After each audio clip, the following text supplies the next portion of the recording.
how are you? I hope you guys are doing well. Welcome to my channel Digital Marketing Tips. This is Gayatri. दोस्तों आज का जो मेरा topic है वो है ये कि ये गूगल ब्रॉडकोर अपडेट के बाद हमारे सारे वेबसाइट का जो है सभी का जो है लगभग सारे ट्रैफिक डाउन हो चुके हैं।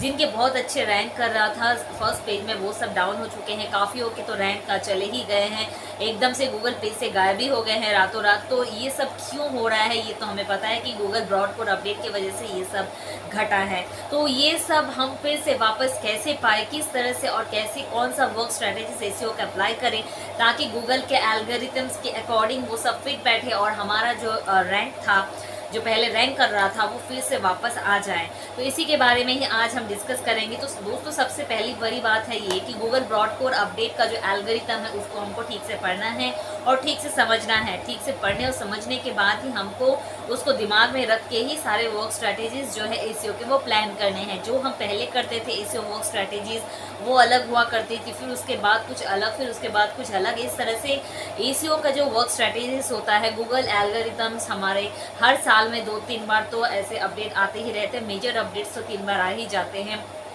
तो इसीलिए वो सब हमें ध्यान में रखना है। ये पांडा, पेंगुइन वगैरह ये जितने भी अपडेट्स हुए हैं तो हर बार ही काफ़ी सारे वेबसाइट को ऐसे वो हैम्पर किया है। तो अभी का जो गूगल ब्रॉडकोर अपडेट है इसमें से जो मेन चीज़ गूगल ने अपडेट किया है वो है कि वेबसाइट का ऑन पेज स्ट्रक्चर। तो वेबसाइट का स्ट्रक्चर जो है वो अगर ठीक नहीं रहेगा तो एसईओ जो ऑन पेज है वो अगर ठीक नहीं रहेगा, आपके वेबसाइट का जो पूरा डेवलपमेंट है, पूरा स्ट्रक्चर है, अगर वो ठीक नहीं रहेगा तो आपका वेबसाइट एकदम से गिर जाएगा। ठीक है, उसका जितना भी आप बैकलिंक्स करें, जितना भी आप वाइट हैट एसईओ करें, अगर उसका ऑन पेज एसईओ, अगर उसका स्ट्रक्चर ठीक नहीं हो तो वो गिर जाएगा। जैसे कि बहुत जन के साथ हुआ है, ऐसा मेरे साथ भी हुआ क्योंकि मेरे बहुत सारे कीवर्ड्स रैंक कर रहा था, वो सब अभी रैंकिंग में नहीं दिखा रहा है, वो हट गया है और वेबसाइट में 0 विजिटर्स आ रहे हैं, मतलब कोई भी विजिटर्स नहीं आ रहे, जिसके लिए मैं बहुत परेशान हूँ। तो अभी मैं उस पर काम किए जा रही हूँ और जो मुझे पता चल रहा है कि क्या अप्लाई करने से फिर से वापस जो है ट्रैफिक आ सके तो वही मैं अप्लाई कर रही हूँ और वही मैं आपके साथ शेयर कर रही हूँ। अभी काफ़ी हद तक मैंने अपने वेबसाइट को ठीक कर लिया है, ऑन पेज बोलिए, उसका स्ट्रक्चर बोलिए।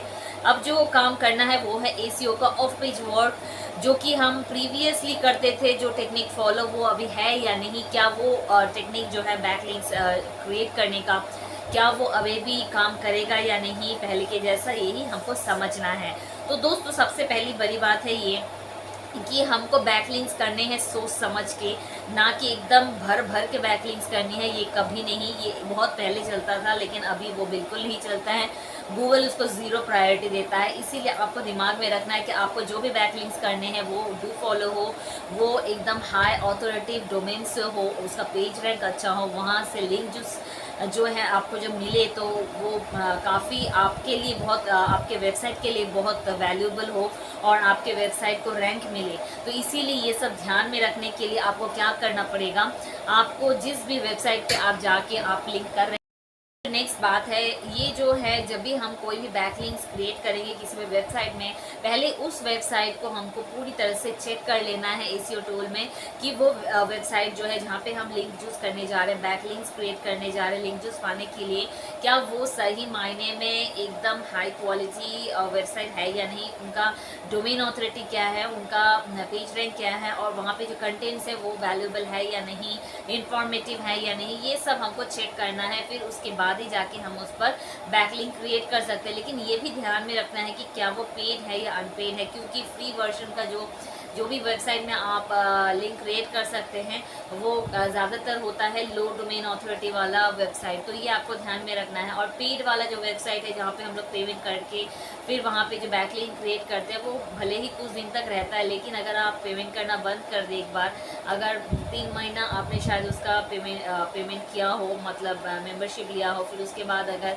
आपने नहीं किया कंटिन्यू तो वो गिर भी सकता है। इसीलिए ये भी ध्यान में आप रखिए। कोई वेबसाइट है कि एनुअली फ़ीस लेता है और कोई मंथली लेता है, कोई एक बार में ही दे देता है। ये सब बहुत चीज़ें हैं, ये सब आपको ही देखना पड़ेगा कहीं भी बैकलिंक्स क्रिएट करने से पहले। तो ये आपको एकदम फर्स्ट पॉइंट है, दिमाग में रखना पड़ेगा। कहीं भी जाके बैकलिंक्स मत कर दीजिए, ये आपके वेबसाइट के लिए अच्छा नहीं होगा।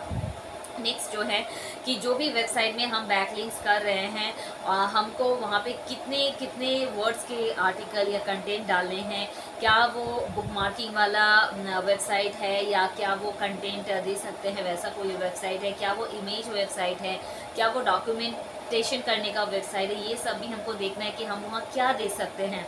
ये बड़ी बात है कि क्या दे सकते हैं। और उस वेबसाइट पे देखिए कि जिन लोगों ने दिया है उन लोगों ने किस तरह के कंटेंट्स दिया है, तो फिर वहाँ से आपको नॉलेज मिल जाएगी कि आपको किस तरह से कंटेंट्स देने हैं जो कि जहाँ पे विजिट ज़्यादा होंगे। जो फ़िलहाल मुझे पता है अभी जहाँ से ज़्यादा ट्रैफिक आ सकता है वो है पिंटरेस्ट। एक ऐसा साइट है, इमेज साइट, जहाँ पे आप इमेज अच्छा सुंदर सुंदर इमेज देकर आप अपने कंटेंट के लिंक को पोस्ट कर सकते हैं। वहाँ से बहुत ज़्यादा ट्रैफिक आपको मिलती है। और अगर आपके वेबसाइट पे कोई आता है तो उस वेबसाइट के थ्रू आपको बैकलिंक्स जनरेट हो जाते हैं। कोरा एक वेबसाइट है, वहाँ से भी आप काफ़ी हद तक ट्रैफिक ले सकते हैं और वहाँ पे भी आप माइक्रो ब्लॉगिंग कर सकते हैं। फिर आपका मीडियम जो है, मीडियम में भी आप जो है ब्लॉग पोस्ट कर सकते हैं, शॉर्ट कंटेंट्स, लाइव जर्नल है, बहुत सारे ऐसे साइट्स हैं जहाँ पे आप शॉर्ट वेबसाइट का जो कंटेंट है वो डाल सकते हैं और बैकलिंक्स क्रिएट कर सकते हैं।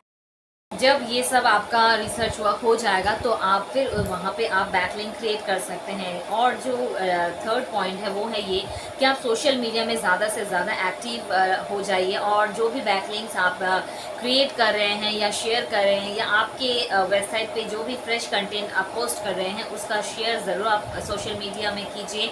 और आपके जो कंटेंट का जो लिंक है वो जहाँ पे हो सके अच्छे हाई अथॉरिटेटिव डोमेन पे बुक मार्किंग के थ्रू वो शेयर कीजिए। और जो है छोटे छोटे कंटेंट्स जो है 500 to 600 वर्ड्स के, वो आप ज़्यादातर लिख के टम्बलर, स्कूप, ये सब में जाके आप उसको शेयर कीजिए। मीडियम, लाइव जर्नल, ये सब हाई ऑथोरिटेटिव हाई डोमेन का है, यहाँ पे जाके आप शेयर कीजिए। वहाँ पे आप फ्रेश पोस्ट कीजिए। ऐसा नहीं कि एक ही कंटेंट हर जगह पोस्ट कर दिया। अगर ऐसा नहीं करते हैं, अगर छोटे छोटे माइक्रो पोस्ट अगर करते हैं, एक पैराग्राफ 2 पैराग्राफ का 500 वर्ड्स मिनिमम, तो फिर आपको ज़्यादा वैल्यू मिलेगा, आपको ज़्यादा मतलब लिंक जूस का चांसेस जो है वहाँ से पाने का ज़्यादा चांसेस रहेगी। अगर आप हर बार न्यू छोटे छोटे कंटेंट्स अगर वहाँ पे पोस्ट करते हैं तो that should be very unique, very informative. अगर आप देते हैं तो फिर वहाँ जो एडमिन है वो ज़रूर उसको पढ़ेंगे और पढ़ के अगर उसको क्वालिटी लगा तो ज़रूर वो आपको बैकलिंक्स देंगे, वहाँ आपके जो पोस्ट है उसका अप्रूवल देगा। और जो पहले हम लोग करते थे ब्लॉग कमेंट्स वगैरह, फिर फोरम पोस्टिंग, ये सब अभी ये सब उतने दौर में नहीं रहा है, क्योंकि अभी इतना लोगों के पास टाइम नहीं है जाके फोरम कमेंट करे या ब्लॉग कमेंट करे। अभी जो सिंपल तरीका है कोई भी वेबसाइट को या वेबसाइट के कीवर्ड्स को रैंक करना, वो है कि फर्स्ट आप अपने वेबसाइट को अच्छी तरह से समझिए कि आप क्या दे रहे हैं लोगों को। आपका वेबसाइट किस चीज़ के ऊपर है, सर्विस के ऊपर, प्रोडक्ट के ऊपर, बिजनेस कौन सा, क्या आप बेच रहे हैं या सर्विस दे रहे हैं, या कोई ब्लॉगिंग साइट है या ट्रैवल साइट है, जो भी है वो आप देखिए। आप जो भी दे रहे हैं उस साइट को समझना है पहले आपको, और लोग किस तरह से आपके साइट को समझेंगे वो एनालिसिस भी आप ही को करना है। आपको मतलब आप ओनर है उस हिसाब से भी सोचिए और आप विजिटर है उस हिसाब से भी सोचिए। ये दोनों थिंकिंग जब एक दूसरे को समझ पाएगी तभी जाके आप अपने वेबसाइट का काम कर पाएंगे और तभी जाके आप अपने वेबसाइट को सही कीवर्ड्स दे पाएंगे, जो कि एक इम्पॉर्टेंट पार्ट है कीवर्ड सिलेक्शन। और कीवर्ड्स जो लोग ढूंढते हैं वो आपको इम्पॉर्टेंट काम है। वेबसाइट का स्ट्रक्चर बनाने के बाद, उसका ऑन पेज करने के बाद आपको जाके कीवर्ड एनालिसिस करना है, कीवर्ड रिसर्च करना है, जो कि बहुत ही इम्पॉर्टेंट चीज़ है। एक बार आप अगर सही तरीके से कीवर्ड एनालिसिस कर लिए आपके कंपटीटर को एनालिसिस करने के बाद, तो फिर एकदम से आपके 2 से 3 महीने में ही आप अपने वेबसाइट को रैंक करा पाएंगे। यानी आपका जो कीवर्ड्स हैं उसको अगर आप रैंक कर पाएँ तो वेबसाइट ऑटोमेटिकली अप हो जाएगा। मेरा कहने का मतलब है ये कि आपके कंपटीटर्स जो भी कीवर्ड्स यूज़ कर रहे हैं, आप सेम कीवर्ड्स यूज़ ना कीजिए, आप उसके सिमिलर लो कंपेरेटिव कीवर्ड्स, लॉन्ग टेल वाला कीवर्ड्स यूज़ कीजिए। यही एक ट्रिक है जिसके कारण जिसके द्वारा क्या होता है वो काम कर जाती है। मतलब आपका कंपटीटर का जो वेबसाइट उसने जो कीवर्ड दिया है, सोचिए स्किन केयर का दिया है, ठीक है, स्किन केयर, तो आप स्किन केयर को ही लॉन्ग कीवर्ड में बनाइए, how to take care of your skin. इस तरह से बहुत सारे ऐसे कीवर्ड्स एनालिसिस आप कर पाएंगे गूगल कीवर्ड्स प्लानर में। वर्ड ट्रैकर टूल, बहुत सारे ऐसे टूल है जहाँ से आप कीवर्ड्स एनालिसिस कर पाएंगे। वहाँ से आपको सजेशन मिल जाएगा। आपको लोकेशन टारगेट करना पड़ेगा, किस लोकेशन में आप ढूंढ रहे हैं। अगर आप ग्लोबली कर रहे हैं तो ग्लोबली, अगर आप लोकली कर रहे हैं जिस लोकल एरिया को आप टारगेट कर रहे हैं वहाँ के कंप्यूटर्स का जो है कीवर्ड वो लीजिए और फिर उसी कीवर्ड को आप रख के फिर सर्च कीजिए और वहाँ से लो कंपेरेटिव लॉन्ग टेल वाले कीवर्ड्स को सिलेक्ट कीजिए। पहले उस पर काम कीजिए 1 महीना 2 महीना, उसको रैंक कराइए। जब वो रैंक कर जाएगा फर्स्ट पेज में, आपके कंप्यूटर यहाँ है, आप यहाँ हैं, उसके बाद जाके आप धीरे धीरे फिर कंपटीटर का जो कीवर्ड है उसके ऊपर टारगेट कीजिए। एक बार में आप मत सोचिए कि कंपटीटर जो कीवर्ड यूज़ कर रहा है वही आप अगर यूज़ करते हैं तो आप एकदम ऊपर पहुँच जाएंगे बैकलिंकिंग्स करते करते। ऐसा नहीं होने वाला है, क्योंकि उसको वहाँ पहुँचने में बहुत टाइम लगा है। ठीक है, ये आप दिमाग में रखिए। इसलिए आपको वहाँ जाने के लिए बहुत सारे स्टेयर्स की ज़रूरत है, सीढ़ियों की ज़रूरत है। तो आपको वो लो कम्पिटिटिव कीवर्ड्स जो है वो सीढ़ियाँ है, वो सब आपको एक एक करके चढ़ के ऊपर जाना पड़ेगा और तभी जाके आप उसको टक्कर दे सकते हैं। तो ये दिमाग में बिठा के रखिए। कीवर्ड्स का एनालिसिस और रिसर्च, ये अगर सिलेक्शन एक बार आपको समझ में आ गई, अगर ऑन पेज का स्ट्रक्चर ठीक है, आपका वेबसाइट का स्ट्रक्चर जो है आउट ऑफ 100 अगर 80% करेक्ट है और कीवर्ड एनालिसिस जो है अगर 100 मतलब आउट ऑफ 100 आपका 90% करेक्ट है, तो आपके वेबसाइट को रैंक करना, आपके कीवर्ड्स को रैंक करना कोई नहीं रोक सकता।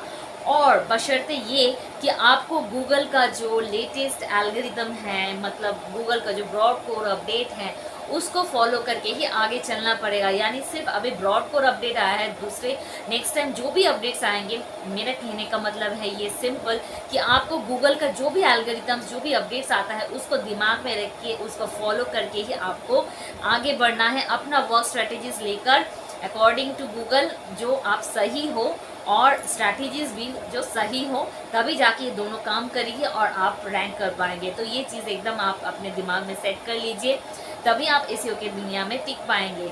तो बस आज के लिए इतना ही। आई होप आप लोगों को जो मैं समझाना चाहती हूँ वो आप समझ सकें। फिलहाल मैं अभी इसी चीज़ पर ही काम कर रही हूँ, मैं और कुछ नहीं देख रही हूँ। मैं गूगल के अपडेट्स को फॉलो करके जो बातें मैंने आपके साथ शेयर की मैं वही फॉलो कर रही हूँ। आपका वेबसाइट का स्पीड जो है बहुत इंपॉर्टेंट फैक्टर है।